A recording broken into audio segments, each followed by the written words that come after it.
শেখ হাসিনা সরকার পদত্যাগ করার পর বেরিয়ে আসছে একের পর এক কুকর্ম। তার রাজনীতিকে টিকিয়ে রাখতে এবং রাজনীতিতে বিরোধিতাকারীদের দাবিয়ে রাখতে অনেক মানুষদেরই গুম করেছেন তিনি। হাসিনা সরকার যে গোপন কারাগারে এসব লোকদের আটকে রাখতেন তার ছদ্মনাম হচ্ছে আয়নাঘর। আপনাদের সাথে আছি আমি সালে। আজকে আলোচনা করব হাসিনা সরকারের এই গোপন আয়নাঘরের আদ্যপান্ত। শেখ হাসিনা তার কিছু অসাধু সামরিক বাহিনীকে ও গোয়েন্দা সংস্থাকে এ কাজে লাগিয়ে এই আয়নাঘর পরিচালনা করতেন। আপনারা হয়তো অনেকেই জানেন বাংলাদেশের সামরিক বাহিনীর একটি গোয়েন্দা সংস্থা আছে, directorate general of forces intelligence বা ডিজিএফআই নামে তারা পরিচিত। কাউন্টার টেররিজম ইন্টেলিজেন্স ব্যুরো বা সিটিআইবিকে উন্নতি করে এই আয়নাঘর তৈরি করা হয়।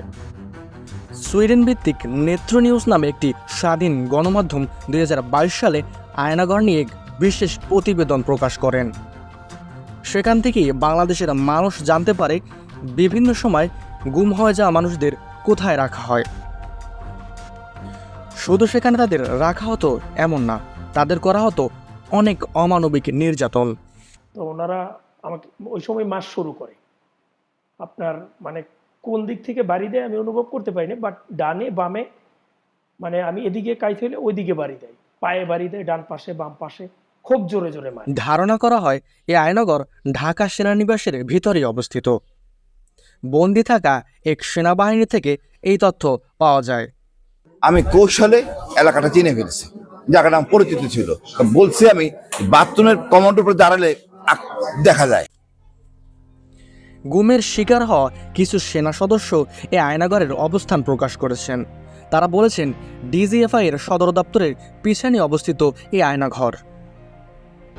সেখানে খুব ছোট ছোট 16টি কক্ষ রয়েছে, যার কিছু ছবি বর্তমানে প্রকাশ পেয়েছে, যা দেখলে অবশ্যই আপনার হৃদয় শিউরে উঠবে। এখানে অনেক মানুষদের বিনা বিচারে যুগের পর যুগ বন্দী করে রাখা হতো। আয়নাঘরে মুক্তি পাওয়া কিছু লোক আমাদের জানিয়েছে যে সেখানে দেয়ালে খোদাই করে অনেক বার্তা লেখা ছিল। কেউ লিখেছেন আমাকে ডিজিএফআই ধরে নিয়ে আসছে, কেউ লিখেছেন তার ফোন নাম্বার। এছাড়াও নানা অমানবিক নির্যাতনের আর্তনাদ। আর ওই রুমের ভিতরে আপনার অনেক লেখা, ওয়ালের মধ্যে খোদাই করে লিখছে। আমার মনে হচ্ছে যে এখানে কত লোককে যে রাখা হয়েছে এটা অনুভব করার মতো না। এক একজনের লেখার হাতের স্টাইল এক এক রকম।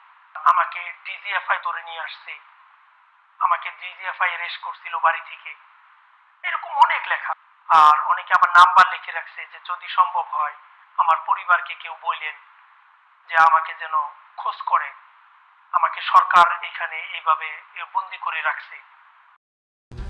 এখানে যে একজন মানুষকে সারা জীবন বন্দি করে রাখা হতো এমনটা নয়, কাউকে ছেড়েও দেওয়া হতো, আবার কাউকে করা হতো হত্যা। এমন অমানবিক নির্যাতন দেখে যে কোনো মানুষের হৃদয় কেঁপে উঠবে। কত লোক যে এই আয়নাঘরে বন্দি আছে বা ছিল তার কোনো প্রমাণ এখনও মেলেনি। অভিযোগ আছে বাংলাদেশ সেনাবাহিনীর কিছু অসাধু কর্মকর্তা শেখ হাসিনার কাছ থেকে রাজনৈতিক সুবিধা নিতে এসব কর্মকাণ্ড করতেন। আওয়ামী লীগ সরকার ক্ষমতায় থাকাকালীন বিনা বিচারে হত্যা, গুমসহ এসব সকল কর্মকাণ্ড বরাবরই অস্বীকার করে আসছে। হাসিনা সরকারের পতনের পরই এ ধরনের মানবতাবিরোধী কর্মকাণ্ডের অভিযোগ সবার চোখের সামনে ফিরে এসেছে। এছাড়াও সামাজিক যোগাযোগ মাধ্যমে একটি ভিডিও দেখা যায়, যা অনেকেই আয়নাঘরের ভিডিও মনে করছেন। তবে খোঁজ নিয়ে দেখা গেছে এটি জনপ্রিয় সামাজিক যোগাযোগ মাধ্যম টিকটক থেকে নেওয়া হয়েছে। টিকটকে এটি অনেক আগেই পোস্ট করা হয়েছিল, কিন্তু এটি বাংলাদেশের কোনো ভিডিও চিত্র নয়। এরকম আরও অন্যান্য ভিডিও পেতে অবশ্যই আমার সাথে থাকবেন। ধন্যবাদ।